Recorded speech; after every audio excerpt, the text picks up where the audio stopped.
Hello everyone, it's Mr. Grant here, and today we are going to look at a compound that can be used to convert alcohol functional groups to a variety of different types of compounds.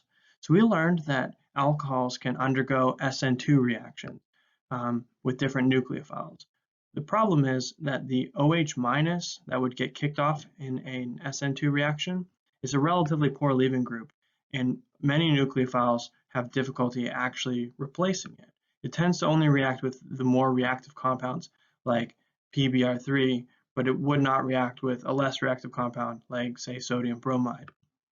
So typically in reactions with alcohols, the OH leaving group has to be enhanced in a way to make it a more stable leaving group. And one of the ways we can do that is with the compound tosyl chloride. This tosyl chloride is abbreviated TSCl, where TS is the tosyl group, in reactions. You can see it written here. It's actually a toluene bonded to this chlorosulfonate.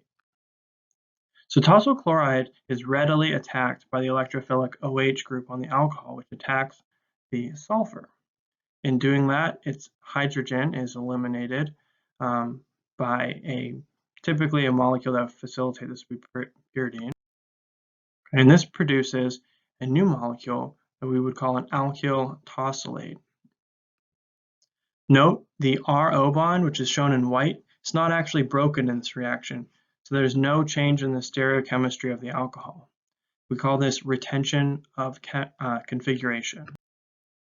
So here's an example of a chiral alcohol with the R configuration reacting with a tosyl chloride in the presence of pyridine, which facilitates the reaction. So we would form an alkyl tosylate that also has the R configuration. Again, there's retention in this reaction. Alkyl tosylates readily undergo SN2 reactions, even with a relatively unreactive nucleophile like a chloride ion, to form an S configuration chloroalkane. Remember, SN2 inverts the stereochemistry. We could even react it with NaOH to reform the original alcohol, but this time with an inverted stereochemistry. So, big picture in summary, tosyl chloride and other sulfonate compounds are used to replace the hydroxy group of an alcohol with a better leaving group to prepare it for a nucleophilic substitution.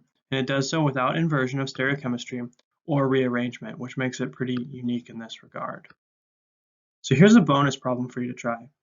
Knowing that SN2 reactions invert stereochemistry, is it possible to design a pathway that forms a chloroalkane with the original stereochemistry of the alcohol?